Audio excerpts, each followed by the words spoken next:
Welcome back to Poetry, Prose, and Politics with me, the political poet, Jamia Zarzuela. And in this episode today, we will be bringing on a beloved friend and village member to explore how what we believe either individually or collectively influences social norms, cultures, and policies, especially in motherhood as it personally pertains to my life and how I'm navigating the world today. Chelsea Lawyer is a wife and a mother of four who is the director and founder of Being the Village. Being the Village is a support group for Black mothers. And you've probably heard the saying, it takes a village to raise a child. And at its core, this famous quote explains the necessity of community. Being the Village agrees with that phrase while also recognizing that community doesn't just start when a child is born. Rather, we as adults also thrive when surrounded by healthy relationships and interactions. So without further ado, here is I Am More Than a Mother featuring Chelsea Lawyer. With COVID putting a damper on connecting and networking, I had to find a new way to business card. That's why I went with Link. My Link card allows me to share my podcasts, social media, websites, or whatever else about me while still keeping it safe and social distancing.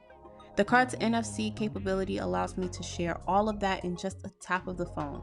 And the QR code on the back lands people to a custom page that I've modified for Black Lives Matter or COVID updates.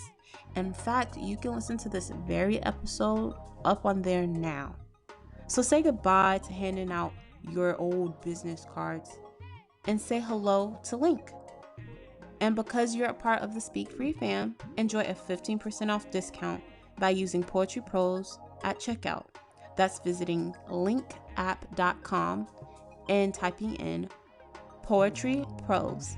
That's linkapp.com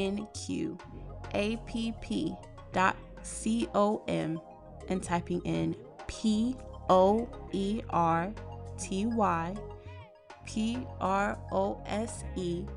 when you get like me and grab yourself a new way to business card.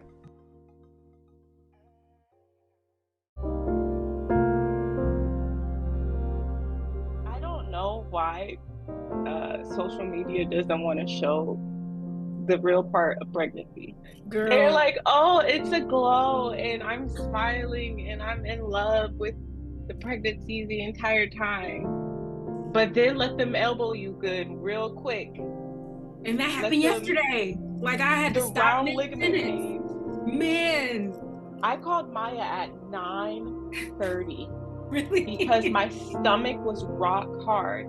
And I was concerned that I was going to have to go to the hospital. So I was like, ow, I'm in pain. This cannot be a Braxton Hicks. Something must be wrong because I am only 20 weeks pregnant. Yeah. No. Oh, and I was dehydrated. So, and then I called my doula Van. And Van was just like, you're fine. Or like, you're fine. You're probably dehydrated. Uteruses are finicky. Uteri? No, uteruses is the right word. Your uterus. Like, I don't know. It's a finicky thing, and I should have known it. I've known it since I was 13 when I first got my period on my birthday. But it is what it is. Let's just start with the fact that we have kids. We both have kids. You have more than one child that is out of your womb. Yes. And I only have one, and I don't know what to do. We just take it day by day. It's hard. As I was saying, I don't know anybody better, probably my mama, to talk about it, to talk about how motherhood has been engulfing my life and how marriage even has warped my identity. And somehow you've made it blend beautifully for you, where you still get to be a whole person by yourself with your kids. You get to be a whole career woman with your kids. And I just think that that's real. My mom did it. I saw her do it with her childcare. But seeing what being the village does, and how I can bring my children with me in my support and rope them in support. It feels good, because sometimes I'm just like, oh my gosh, yeah, we need to just have a come to Jesus moment. But nevertheless, for this series, I wanted to talk about how affirmations, what it is that I affirm in myself, what it is that I tell myself, what it is that you affirm in me, what it is that you tell me, and what other people tell me, and how that can create affirm your reality that you want to create. And then collectively, what it is that people say in regards to a group of people, what people think about mothers in totality also can affirm a lie. But thank the Lord, being the village, your nonprofit helps affirm a lot of truths for me that I've been wanting to believe, but just, having that struggle with. Mm-hmm. So anyway, there's this saying, and I've said it 1,000 times, by Lao Tzu, who's a Chinese philosopher. His name means old master, but it's watch your thoughts, they become your words. Watch your words, they become your actions.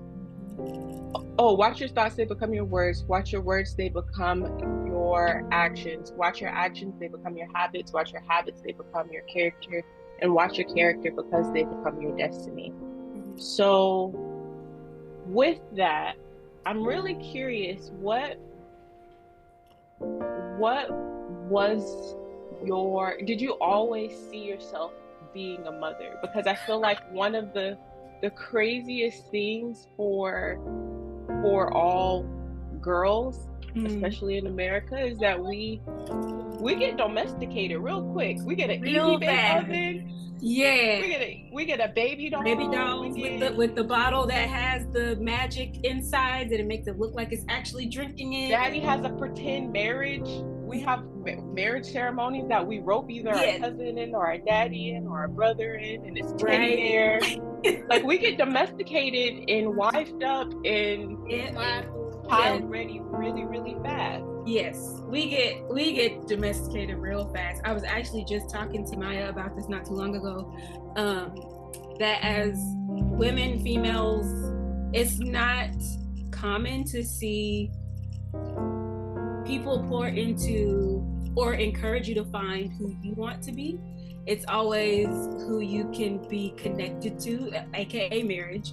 And then right after marriage, it's the kids. And then there's never really that encouragement of you exploring who you are. And I think especially Maya and I were having this conversation from the perspective of women who grew up in the church. And so, you grew up in church, and that's what you see. There are not really any single women, and especially when there are, if you're of a certain age, there's question marks and raised eyebrows. And then it's always the classes of teaching you how to be a lady. But there's hardly etiquette classes. Yes, those etiquette classes. But then that teaches you how to serve your husband. Yes. It teaches you how to serve your husband, which of course there's not necessarily anything wrong with that, but I just think about my personal life, and I'm like, my daughter was just talking about wanting her own room the other day, and I'm like, I'm gonna make sure that sometime during your childhood, before you leave this house, you have your own room, because that's not something I experienced. I had to share a room with my sister when we grew up, and then I went to college and shared a room with my best friend. I had a room to myself for a few months, and then I got married, and I will never have a room, my own room again. You know what I mean? And my gosh, that sounds like me. It's like there's these things that I experienced, that especially having a daughter, I want to make sure that she can learn from my perspective and be able to explore those things and like be a young adult who converts a van and goes explore the world or something. Like marriage is not even now though, the media that they intake is people who are married and all that stuff, and I'm like, you are 7. Like let's just take a break. You can have friends. It's okay to have people that you enjoy being around, but you don't have to be thinking about marriage right now. What do you want to be? What do you want to do? Like, what are your dreams and goals before you get there? And I think that's the thing that's often missing, is there's no in between of being a teenager or being a child and being married. There's no room for just you. It's like you're too young to get married, and then you are married. And then you're trying to find yourself being a wife and being a mother, and you have to then make room for you, because it wasn't something that was afforded to you before you added on all these additional roles. And so in talking to her about that, we were just basically discussing what this conversation that you're wanting to have is about in general anyway, of how easy it is to just get lost. Hi, July. How easy it is to get lost, but we also have to consider the fact that we were never really given the opportunity to be found. Like, we just had to go with the flow essentially, and so now being moms and being wives, we have to carve out that time to find ourselves. And that can be a lot more difficult than if we were just single, doing it before all of the additional responsibilities. And I don't know the question you asked me, but yeah. No, that was it. You hit a point before I could even ask, because I think that I personally, also growing up in the church and then being removed outside of the church, because sometimes church and family church isn't always good. Like the institution itself is good. Yeah. The idea of it can be good. God is good, but humans have egos, and humans do wrong. And so anyways, with that being said, growing up in the church, growing up literally being like the daughter of, granddaughter of pastors, everybody's an elder or a deacon or something. You was a PK? You was a PK? I wasn't a PK, but I was definitely groomed to be the daughter of a preacher. And then the daughter of a preacher, the wife of a preacher. That almost happened. And then I said, no, I can't. And I've digressed, but I think that it's so interesting how that was what was affirmed and instilled in me, is that this is the path, before I even got to choose what path I wanted. Yeah. And I think I get to say that with a lot of privilege, because some people don't really have a choice, and my mom made sure that she gave me a choice, and I got to experience a lot of different things. And I got to mess up a lot. And I want to afford my children the same gift that my mom gave me, which was to mess up. Yeah. And not be perfect and go the wrong way.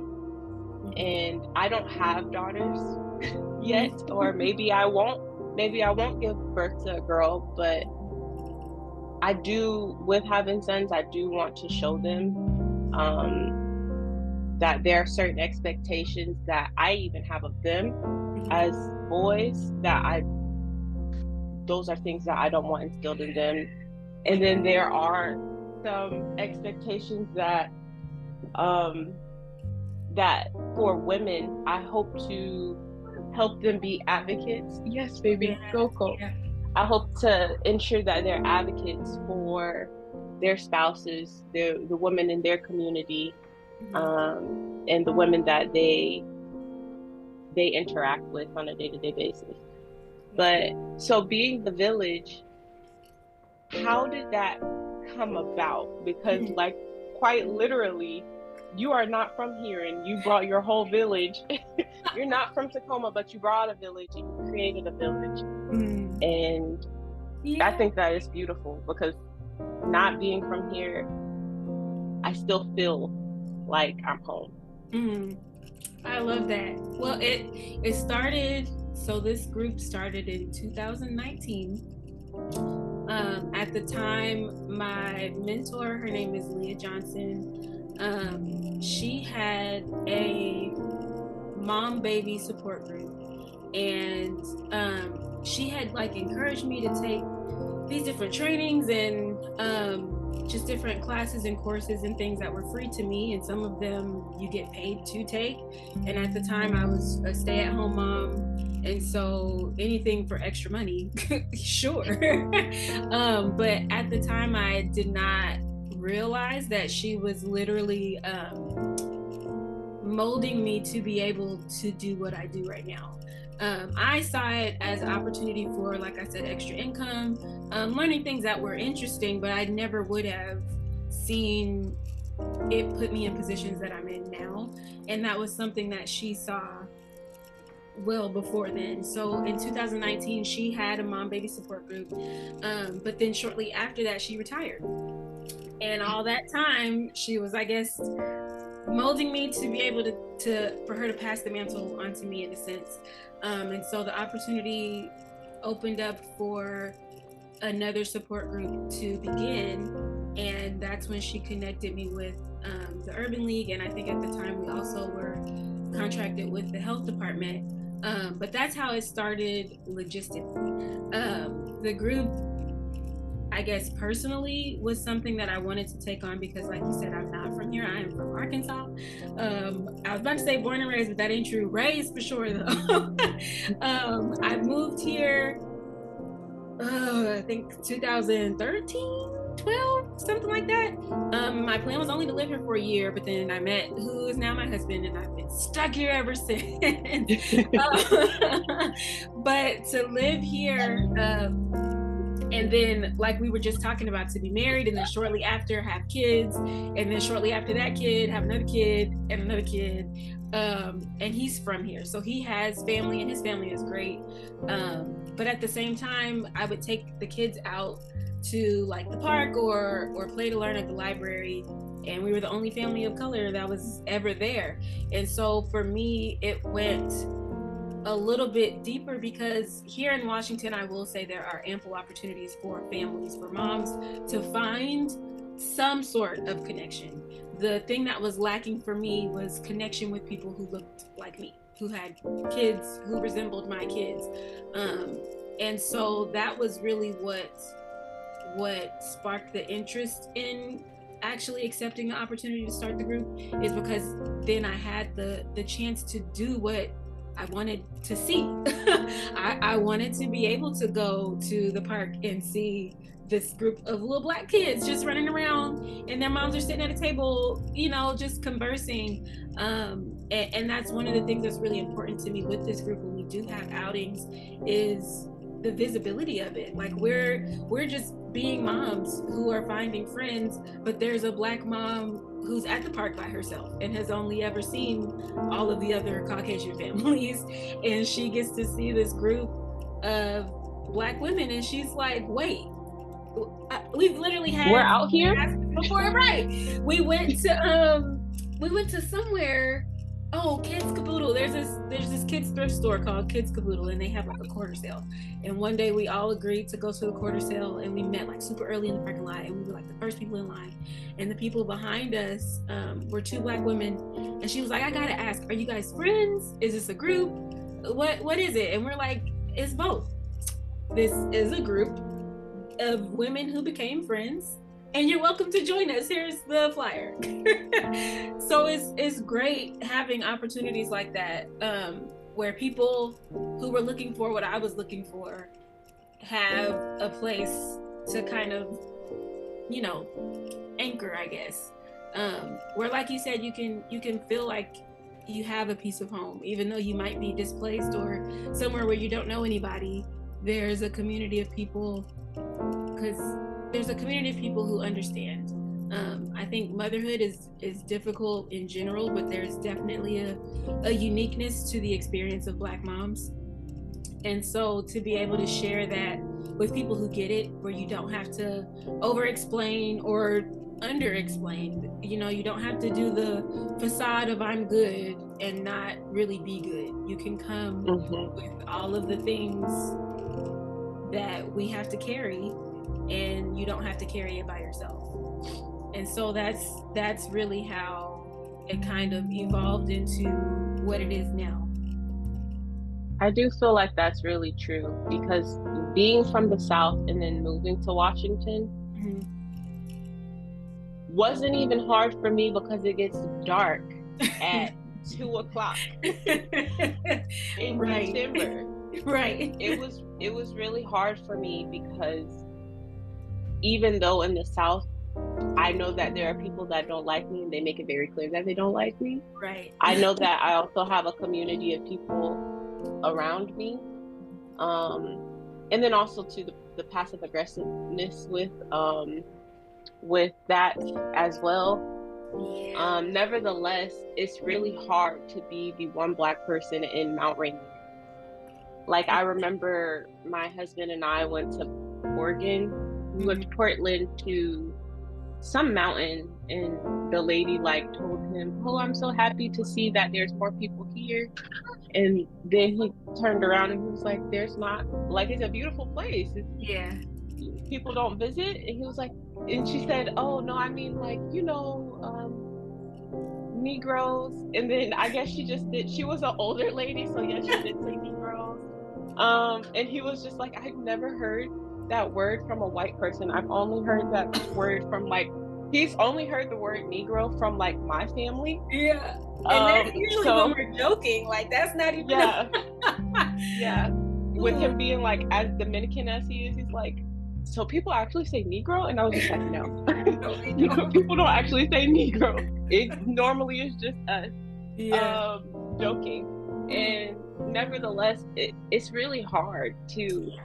I went to the pumpkin patch the first year that I was here. The first year that I was here, and I felt really looked at. And it was really interesting. Yeah. And it feels, even the last time when we went to the pumpkin patch, having the comments that you're so cute, and you're so cute. And so even like the comments that we had, asking if we were all family members, because a group of Black people that don't look nothing alike must be family members if they're all coming together at once. Who as a family is like, let's go to the pumpkin patch? Like, of all the young cousins are coming to the pumpkin patch. Right. Like, I'm cool with my cousins, but I don't hang out with them much. I don't know, that's just me. See, it's a mess. It's a mess. And so, passive aggressive. And so with that said, stop, baby. No more. All done. And even being able to get the affirmation that I'm doing stuff right. The reaffirming that I'm not wrong in how I'm parenting. The reaffirming that it's okay for me to not be happy during pregnancy, and I do not need to take hydroxyzine, and I don't need to be put on Xanax, and I don't need to be, because this is just completely normal, and I would rather just feel human emotions. I promise you that I'm not depressed. Right. It's just, or maybe I am, and if I am, I have a true outlet that's not going to be looking at my Blackness first. To treat me. Because there's not enough Black women in healthcare, and in postpartum healthcare, and in prenatal healthcare, and mental behavior. So to me, it just, being the village has definitely allowed me to not just get my mama's teaching stuff, my grandmama's teaching. It has also allowed me to get the clinical aspects of it, what textbooks say, and them textbooks, they just in them textbooks, and I don't have to explain the rest of it. So that also feels good. And basically what you said, you get to be a mother, and that's what I think is so cool about it, is that you get to just be who you are already. Yeah. And get paid. You get to just show, which I love that for you. I love when Black women get to just show up and get, no, I'm just joking, because you work really hard. You really do. You work really hard, and you, like, even with the retreat, you worked so hard. Can you talk about the theme of the retreat that we had recently? Yeah, so the theme of the retreat this year is actually the name of the retreat in general. I don't know why it wasn't the theme the first year that we did it, but the name of the retreat is the More Than a Mom retreat. And that was also our theme this year. And the name of the retreat came about because of conversations like this, where you're just tired, you're pouring into everyone else, and you don't really have oftentimes we don't really have something that's pouring back into us, or the time and space to pour back into ourselves. And the More Than a Mom retreat is something that I had been wanting to do since the beginning of this group. And it was very funny because we used to joke about it during group of like, we just need a weekend away to sleep. Like, we just need a weekend where that's the only thing on the agenda is to just sleep. And one day we were talking about it, and my boss was actually on that session, and she was like, let's have a conversation. And so we talked to her about it. We did all the actual planning and things, and that's how it came to be a real thing. But the idea behind it was always just providing space to take the mom hat off, just for a weekend, to be able to take the mom hat off and remember who you were before the kids. Not everyone is married, so it's also nice to have that acknowledgement of like, you can be tired and be a mom and a spouse, and you can also be equally as tired, if not more so, being a mom.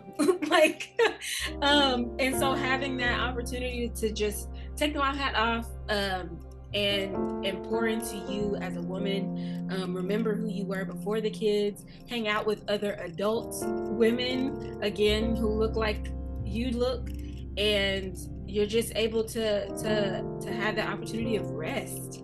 Like, I think that's one reason why, at least the first year, why we kept it in Tacoma, because I know a few moms who, if it were to be out of town, they were not going to come. They were not going to come, because mom guilt for sure is very hard on us. So to have the opportunity for a weekend, even though it's free to come, you still have that voice in the back of your head like, oh, but my kids, and I can't, I mean, I know I'm tired, but also we always make excuses. Yeah, there were tons of moms that actually still had to be a mom that weekend. Yeah. And that's one thing too, like when we told them it's no kids allowed, like not even lap infants, leave your child at home. And if you can't leave them at home, that's what the day session is for. We understand, but also this is supposed to be a time for you. The first year that we had it, Stacy, you know Stacy, she was on the fence about it for a while, because at the time Jace was, I'm not sure if he was one yet. He was close to one though. But they had never been apart for that long, I don't think. And so she was considering bringing him, and I had to tell her, I'm like, ain't no kids, not even the small kids, no kids. And so she was considering not coming, because the mom guilt, it's overwhelming sometimes. But I was able to convince her to come, and she really enjoyed herself. And I was very happy, because I'm like, I don't want to press and have you come and you be just sad the whole time. But she came in and thoroughly enjoyed herself. And that's really what it's all about, is just taking that time out for us. We don't get that often. well, I won't speak for everyone. Some people do. But I know for me personally, you have to make time to make the time for yourself. And so to have that weekend where we get to just have fun. And one of the things that was really important to me is with retreats or conferences and things like that, usually they have your schedule full. Like you come, you check in, and it's just meetings, webinar, like lecture, meeting, lunch, lecture. I wanted to make sure that we had fun experiences, but also that afternoon time where you can do whatever you want. You can go take a nap, you can go get your nails done, you can go secretly check on the kids. I won't judge you, but you can do whatever you want because the weekend is free. It's free for you. You've already scheduled your babysitter, so whatever you want to do, you have the time to do it now. And that's really what the retreat is all about. Just creating that moment in time for us to be able to recharge. I think that, and I had to really ask myself, what did more than a mom mean? Because like a lot of my first pregnancy, I embraced motherhood and being like, I was wanting to do all of the mom things. I was reading all the books, trying to figure out wife life. I was trying to figure out all of that because I had a baby real quick. And where I got pregnant really quick.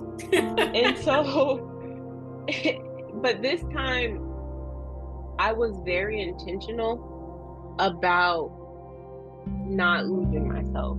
Yeah. And like, I have been extremely intentional about still being Jamia because the first COVID was really hard. In the first couple of months I had with him, my husband, he had to go to basic. And then after that, we moved to Washington. We were stationed somewhere else and I didn't have anyone to help me. What's wrong? Oh, it has to go to the charger. And so it happened really fast where I was Jamia one day to I am always washing somebody else's clothes. I am always washing somebody's bottles. I am changing diapers all day. And I was still in school trying to get my BA. So it was really interesting how life just shifted and I was just supposed to shift and it was just supposed to be easy. And it kind of was because they trained me, right? They trained me to be able to cook smothered chicken and mac and cheese and baked beans and collard greens and then wash clothes and that was all I was. Yeah. That it felt like that's all I was. It didn't matter that I also worked. It didn't matter that I also had ambition. It didn't matter that I was a cool person by myself. Yeah. Like and that was really hard. And then going through postpartum was really hard. With a husband that had no idea what was going on with me. And then an infant that all I knew was someone that needed me. Yeah. And it's really interesting to see even family members, how I have to tell them that their ideology of who I'm supposed to be and what I am is not true. Like I remember my mom who literally is the person that allows me to mess up and is this like just a great person. She told me, she said, when you have a baby, you'll never be able to travel. The first thing I did was I went out of the country. Yes. The first thing that I did was we went out of the country because I was just like, no, I don't want that to be true. Yeah. I want to be able to travel out of the country while it's still free. with an extra person. Yes. I want that. Or that I wouldn't be able to finish my degree. I had people tell me I wasn't going to be able to finish my degree. Well, we're moving on to master's. I'm just saying. Pregnant twice. Yes. So the retreat really helped me with understanding what does it really mean to be more than a mom. And it's interesting because fathers are always themselves. Yeah. Fathers never not be themselves. They're always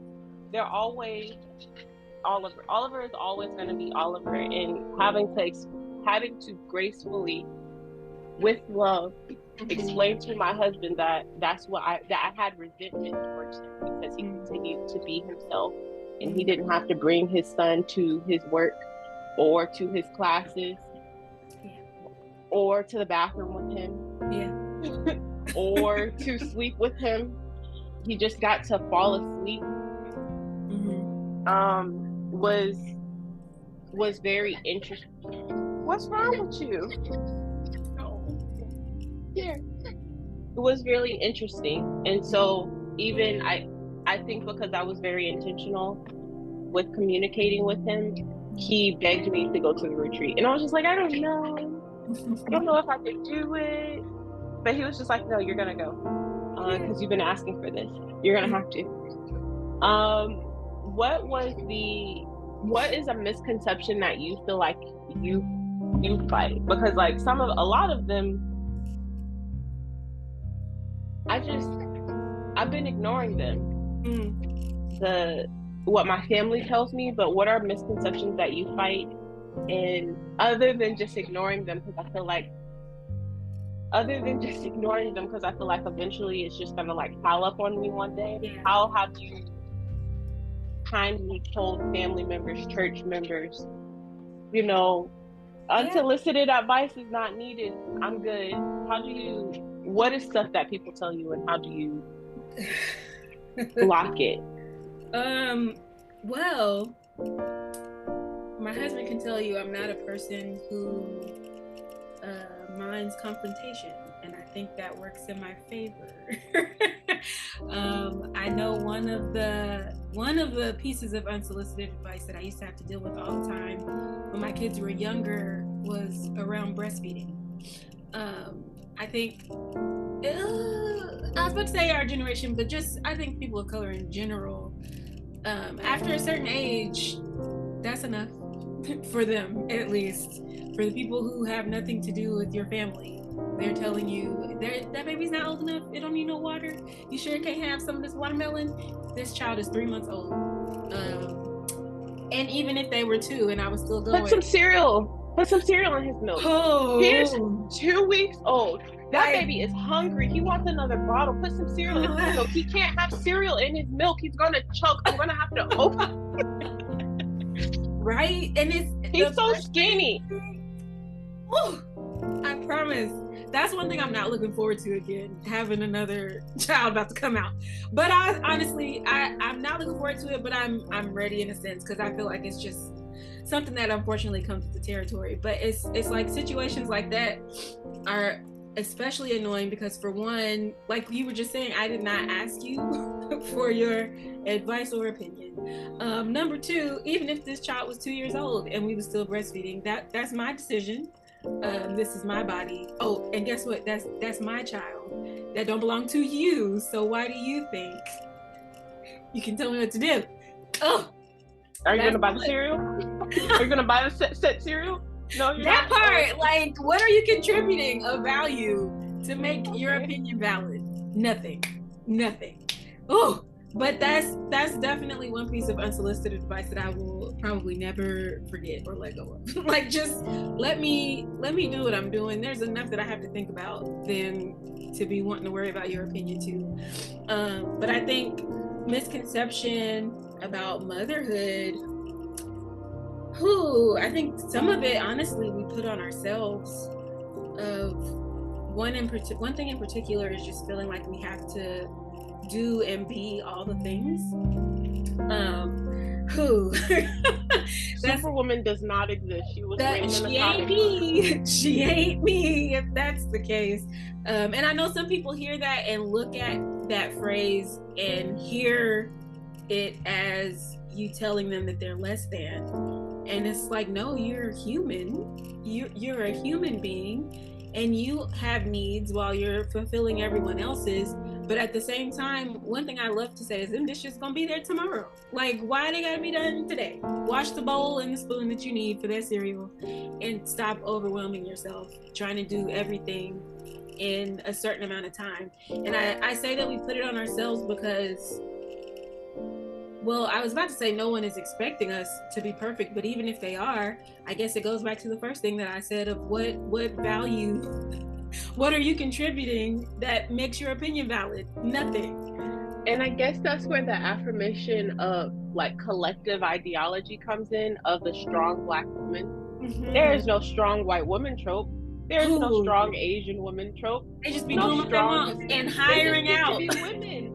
Yes. They just get to be women, and they get to be gentle, and they get to be weak, and they get to be meek, and they get to have bad days. And that's the crazy thing of mom guilt too, if you really think about it, is mom guilt isn't even really just categorized as just being a mom. Like, there's so many things that we guilt ourselves on that people of other races and ethnicities, that's what they do. That's just what they do. Like, I've been trying very hard to find a nanny, and one thing that was difficult was, man, I can't be there for my kids all the time.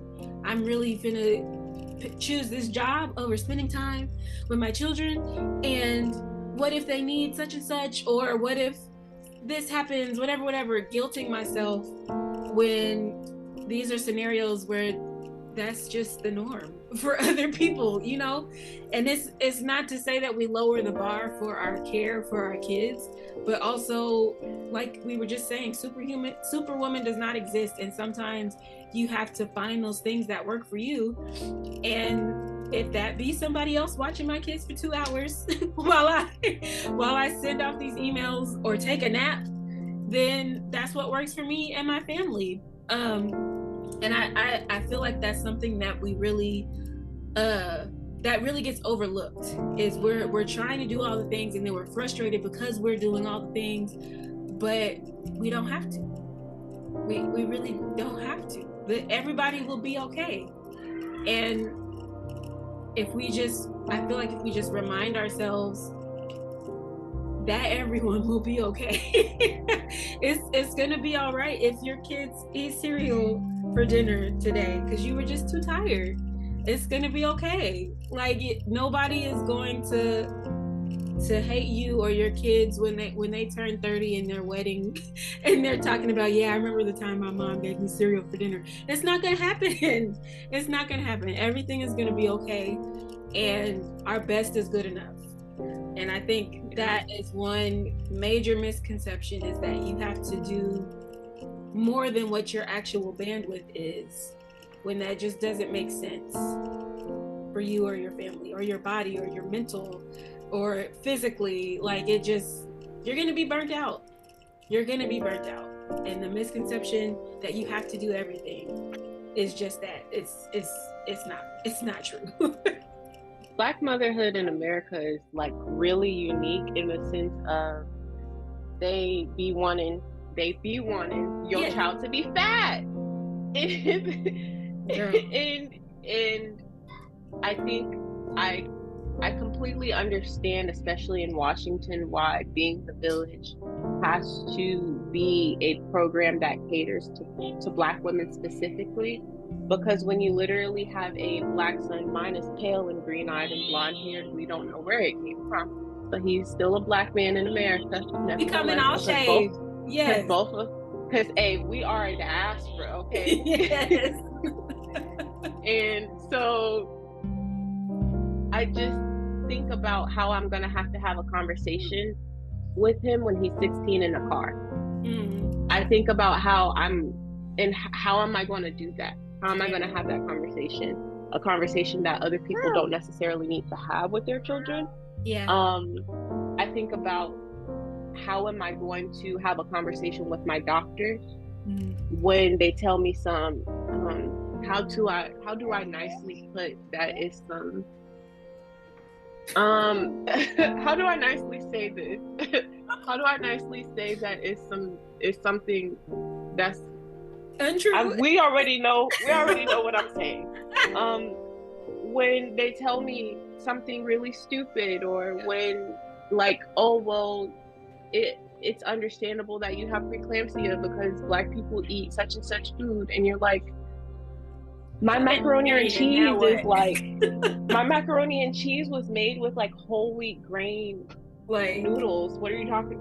No, seriously. About, sir? What are you talking about, sir and or ma'am? And so many different things, and then having to go back and return to your Black doula, or return to your whoever, whatever, for them to say, look, I'm not your doctor, but that's incorrect. Look it up if you want to, in so many different things. What is something that you want to, or what is something that you want to carry when it comes to expressing Black motherhood? What is something that you would want them to know, and what is something that you would want to actually, that you hope is within this program, or then the I guess the primary takeaway for moms who join for Black moms, for Black moms? I think one of the major things is something that we actually start each group session with, of letting them know this is a space of no apologies. This is the one place where it's not, oh, I'm sorry, my hair is whatever. I'm sorry, I'm late. I couldn't sign on. I'm sorry, I have to step away for a minute. My son got his foot stuck in the toilet. I'm sorry, I haven't eaten today, so I'm gonna be on camera eating a sandwich. This is a space of no apologies. Take care of yourself. And I think I was saying it in the beginning too, like it's the one place, I hope for them that it's the one place where they can just be. And I think when people hear me say that, it can be confusing, but what I mean is, whatever that is that you bring to the table, you have a seat at the table. It's not, you don't have to put on the face of being okay. You don't have to, we do our rosebud thorns of sharing how your week is going. It doesn't have to be summarized of just the highlights. You can be real here. And say I literally hate pregnancy, and be understood that I don't hate my baby. Yes, that we know that does not mean that you don't love your child. You can come in and say, my husband, ooh, and we know that we don't think that means that you hate that man. We know you love him. We all have moments. We all have real life experience, and I think this group, the one takeaway I want the Black moms to be able to have when they join us is that they were able to come and be real. In a predominantly white space, there are far and few between opportunities to do that, where we can talk how we talk. We can say what we need to say and get out. Somebody can ask you how you're doing, and you feel comfortable saying more than just, oh, I'm good. I that's the takeaway that I want them to have when they come to our group, is that they found community, and community is more than just a group of people. To me, community is people who get it, people who understand. And I think that is the biggest takeaway. I thought I had more than one thing, but the biggest takeaway for me is that you come, even if you never even come again, that you came and you felt welcomed, and like you found that carved a little space in Washington for us Black moms to just come in and just be. And I feel like I really do get that, because I think being the village is the first place, even outside of my family, because I have told family members how much I hate pregnancy, and they just don't. They're like, well, it's a beautiful thing, and it's a blessing, and you get to be pregnant, and blah blah blah. Yeah. And I'm like, yeah, but I mean, yeah, the baby was on purpose, but not just throw up. Like, right, not all these side effects. Not all these side effects. I feel like crap. Yeah. And nevertheless, July.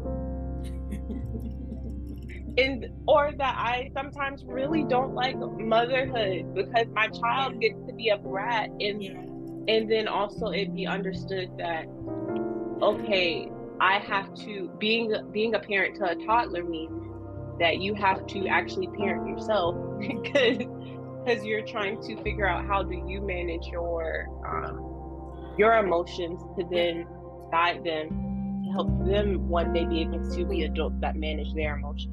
And that's a whole topic in itself. That's a whole thing in itself. What do you tell fathers or just men in general? What is the conversation that you'll have with your sons in regards to how to properly advocate for mothers, either their spouse, women that they see in the grocery store? How do you how will you, or what do you say to those men that you want them to understand that, hey,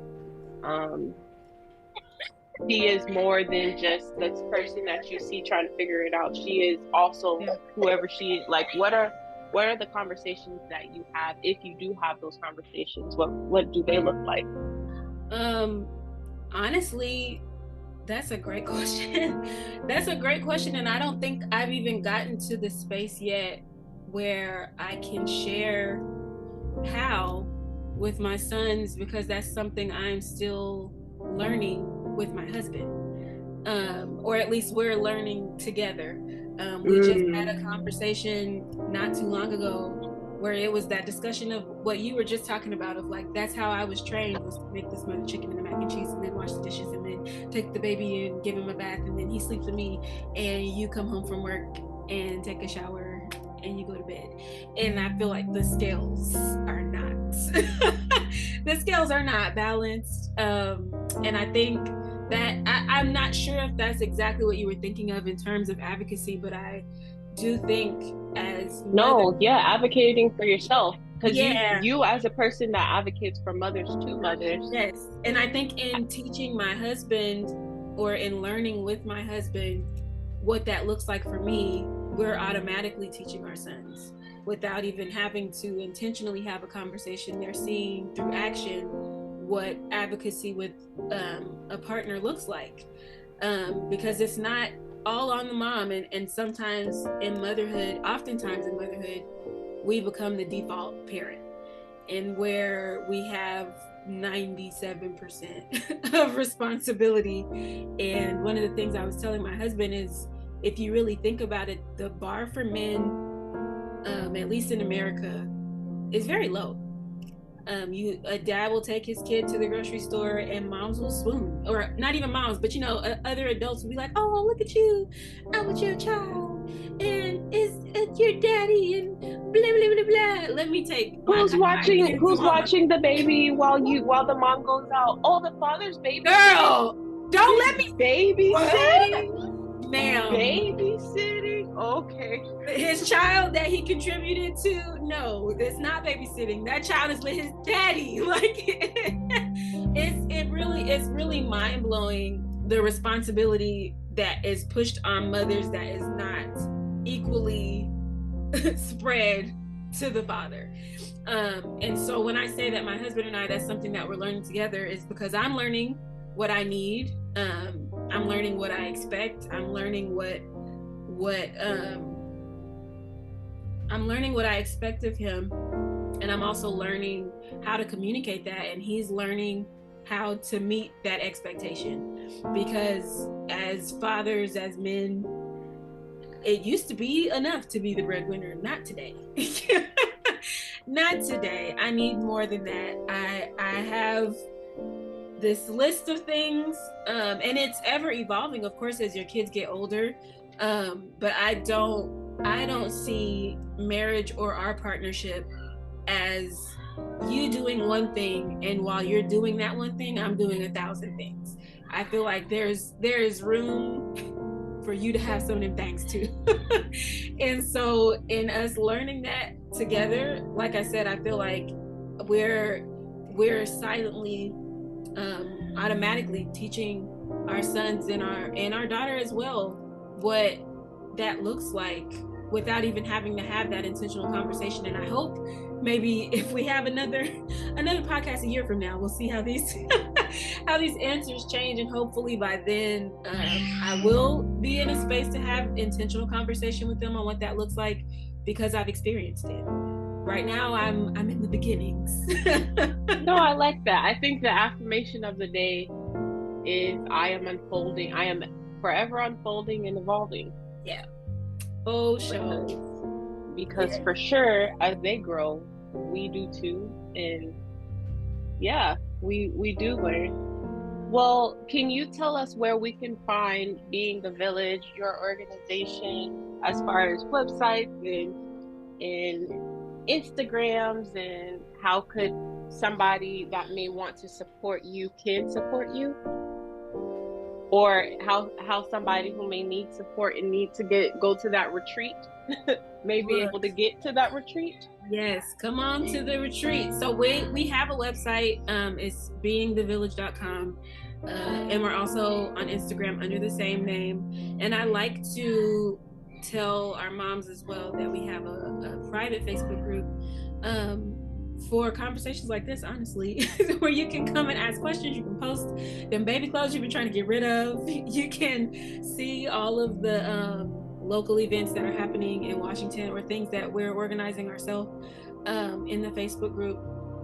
And yeah, for a mom who may be interested, I think I feel like our website gives a summary of everything. The Instagram shows what we do when we're out, and the Facebook group is kind of a deeper insight into what the group is. But there's also a link on our website if anybody ever has questions and wants to just ask me directly. There's a link on the website to set up a one-on-one Zoom with me. So any of those questions or overwhelming, things that may be going on, and you feel like it's too much to just jump into a group of 12 strangers already, you can schedule a conversation with just me, and you can ask all those questions, and I can kind of help I guess guide and give more insight on who we are and what we do before you take the full leap. Well, thank you so much of spending an hour of your time of being a mother with me, being more than a mom with me, right? A companion and a friend and a homegirl and a homie. Yes, look, you said they won't be able to see this on the podcast, but our kids have been all up in these screens. Oh, they'll hear them. Look, I know, asking questions and talking about babas, and me telling him that his baba is in the room. Go get your baba. Go get your baba. Baba. Anyways, thank you again for it wasn't loud joining me. I'm gonna have to definitely go discipline my child, and I know that you have to go love up on yours. Yes, we both have to love on these children. Ooh. My love just looks a little bit different with this right hand.